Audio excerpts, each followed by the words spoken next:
Hello everyone, welcome to Current Affairs MCQs program. Let's begin with previous day's practice question. Question was, sometimes seen in the news, the Hatti community belongs to which of the following states? Himachal Pradesh, Uttarakhand, UT of Ladakh or Arunachal Pradesh? The correct answer is option A, Himachal Pradesh. Recently, the Hatti community has been seen in the news regarding the demands of the scheduled tribe status to the community. The Hattis is a close-knit community who take their name from their traditional occupation of selling home-grown crops, vegetables, meat, and wool at small town markets known as haats. Hatti men traditionally don a distinctive white headgear on ceremonial occasions.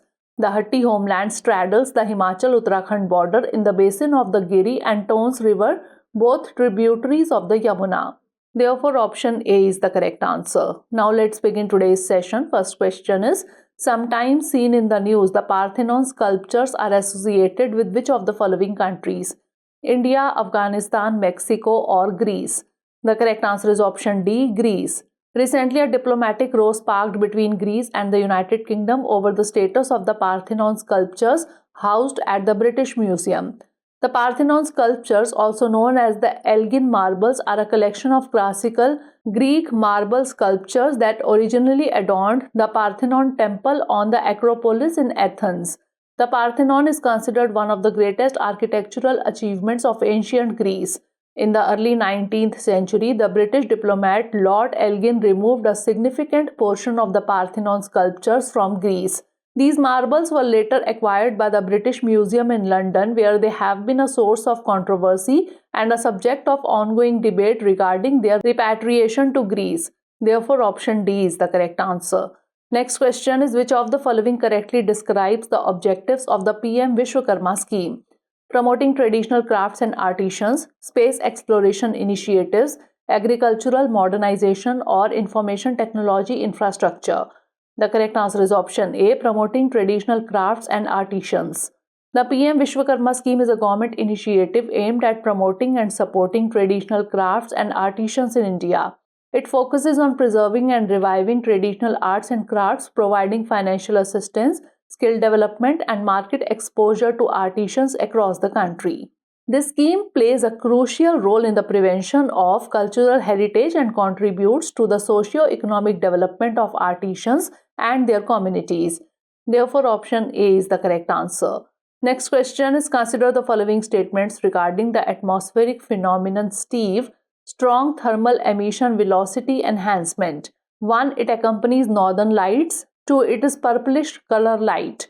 Which of the statements given above is or are correct? 1 only, 2 only, both 1 and 2, or neither 1 nor 2? The correct answer is option C, both 1 and 2. Recently, the STEVE atmospheric phenomenon was seen in the news. According to the American Geophysical Union or AGU, the STEVE, that is strong thermal emission velocity enhancement, is an aurora-like glow that often accompanies the northern lights. Hence, statement 1 is correct. STEVE was discovered between 2015 and 2016 not by professional astronomers or physicists but by citizen scientists in Canada chasing the aurora. STEVE is a streak of purplish light in the night sky that's similar to an aurora. Hence, statement 2 is also correct. Unlike typical auroras that manifest as shimmering curtains of light in the night sky, STEVE appears as a narrow ribbon of pink or mauve light. Therefore, option C is the correct answer. Next question is, what is the IUCN status of the Himalayan black bear, which is sometimes seen in the news? Least concern, critically endangered, vulnerable, or endangered? The correct answer is option C, vulnerable. Recently, in an unfortunate event, the animal keeper died after being attacked by the Himalayan black bear in the Indira Gandhi Zoological Park. The Himalayan black bear is a subspecies of the Asian black bear. They live in the Himalayas in Tibet, India, Nepal, Pakistan, and China. In India, they are found throughout the Himalayas from Jammu and Kashmir to Arunachal Pradesh and in hilly regions of other northeastern states. The IUCN status of the Himalayan black bear is vulnerable. Therefore, option C is the correct answer. Next question is, consider the following statements regarding the International Maritime Organization. 1. It became a specialized agency of the United Nations in 1948. 2. Its headquarters are located in New York. Which of the statements given above is or are correct? 1 only, 2 only, both 1 and 2, or neither 1 nor 2? The correct answer is option D, neither 1 nor 2. That is, both the statements are incorrect. Recently, India has been re-elected to the International Maritime Organization for a period of 2 years. IMO was established in 1948 and was earlier known as Intergovernmental Maritime Consultative Organization. It became a specialized agency of the United Nations in 1959 and then it was renamed International Maritime Organization in 1982. Hence, statement 1 is not correct. Its headquarters is in London, hence statement 2 is not correct. Therefore, option D is the correct answer. Next question is, which of the following is correct about Mount Merapi? It is the highest mountain in Indonesia. It is an ancient Jews pilgrimage site. It is an active volcano with frequent eruptions, or it is a UNESCO World Heritage Site. The correct answer is option C. It is an active volcano with frequent eruptions. Mount Merapi, located in central Java, Indonesia, is known for its frequent and sometimes violent eruptions. Therefore, option C is the correct answer. Mount Merapi is one of the most active volcanoes globally, with eruptions occurring periodically. Its name translates to mountain of fire in Javanese, reflecting its volcanic nature. The volcano holds cultural significance as well, surrounded by myths and traditions. Therefore, option C is the correct answer. Next question is, consider the following statements regarding UPI, that is Unified Payments Interface. UPI is a real-time payment system that enables users to link multiple bank accounts to a single mobile application. UPI allows users to make instant money transfers between bank accounts using a mobile device with internet connectivity. UPI transactions can only be initiated and completed during banking hours. How many of the statements given above is or are correct? Only 1, only 2, all 3 or none? The correct answer is option B, only 2. UPI indeed allows users to link multiple bank accounts to a single mobile application, providing convenience in managing finances. Therefore, statement 1 is correct. UPI facilitates instant money transfers between bank accounts, making it a quick and efficient payment system. Therefore, statement 2 is correct.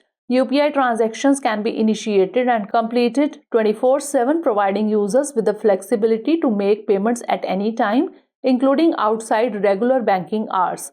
Therefore, statement 3 is not correct. UPI allows users to access various banking services through a single interface, streamlining financial activities across different applications. It simplifies transactions through QR codes, enabling users to make payments by scanning a code without entering recipient details manually. Therefore, option B is the correct answer. Next question is, consider the following statements regarding the Essential Commodities Act of 2020. 1. It provides for the regulation of the production, supply and distribution of certain essential commodities. 2. It empowers the government to impose stock limits on essential commodities to prevent hoarding and black marketing. 3. It allows for the deregulation of certain agricultural produce to enhance farmers' income. How many of the statements given above is or are correct? Only 1, only 2, all 3 or none? The correct answer is option C, all 3. The Essential Commodities Act of 2020 provides for the regulation of the production, supply and distribution of certain essential commodities. Hence, statement 1 is correct. The Act indeed empowers the government to impose stock limits on essential commodities to prevent hoarding and black marketing. Hence, statement 2 is correct. The amended Act allows for the deregulation of certain agricultural produce to enhance farmers' income. Hence, statement 3 is correct. Therefore, option C is the correct answer. Next question is, consider the following statements about the objectives of Pradhan Mantri Bhartiya Janaushadhi Pariyojana or PMBJP. 1. It is aimed at providing affordable generic medicines to the citizens, especially those in economically disadvantaged sections of society. 2. PMBJP establishes Janaushadhi Kendras across the country to make high-quality generic medicines accessible at lower prices.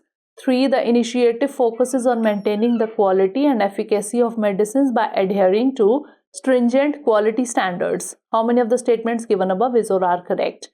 Only 1, only 2, all 3 or none? The correct answer is option C, all 3. Pradhan Mantri Bhartiya Janaushadhi Pariyojana or PMBJP is an initiative by the Government of India. It is aimed at providing affordable generic medicines to the citizens, especially those in economically disadvantaged sections of society. Hence, statement 1 is correct. PM BJP establishes Janaushadhi Kendras across the country to make high-quality generic medicines accessible at lower prices. Hence, statement 2 is correct. These outlets sell generic equivalents of branded medicines, reducing the financial burden on patients. Hence, statement 3 is correct. The initiative focuses on maintaining the quality and efficacy of medicines by adhering to stringent quality standards. Therefore, option C is the correct answer. The last question is, consider the following statements regarding the climate club recently seen in the news. 1. It is led by Brazil and India. 2. It is aimed at cooperation between countries in decarbonizing the industrial sector. Which of the statements given above is or are correct? 1 only, 2 only, both 1 and 2, or neither 1 nor 2? The correct answer is option B, 2 only. Climate Club was launched recently on the sidelines of the 28th Conference of Parties to the United Nations Framework Convention on Climate Change. It is being led by Germany and Chile. Hence, statement 1 is not correct. It is an initiative aimed at cooperation between countries in decarbonizing the industrial sector. Hence, statement 2 is correct. The club has garnered support from 36 member countries, including Kenya, the European Union, Switzerland, and others. Therefore, option B is the correct answer. Now it's time for the practice question. Consider the following statements regarding the term pulsars recently seen in the news. 1. These are rotating neutron stars. 2. They have weak magnetic field. Which of the statements given above is or are correct? 1 only, 2 only, both 1 and 2, or neither 1 nor 2? Send the answer of this question in the comment section. Stay tuned for the next episode. Thanks for watching.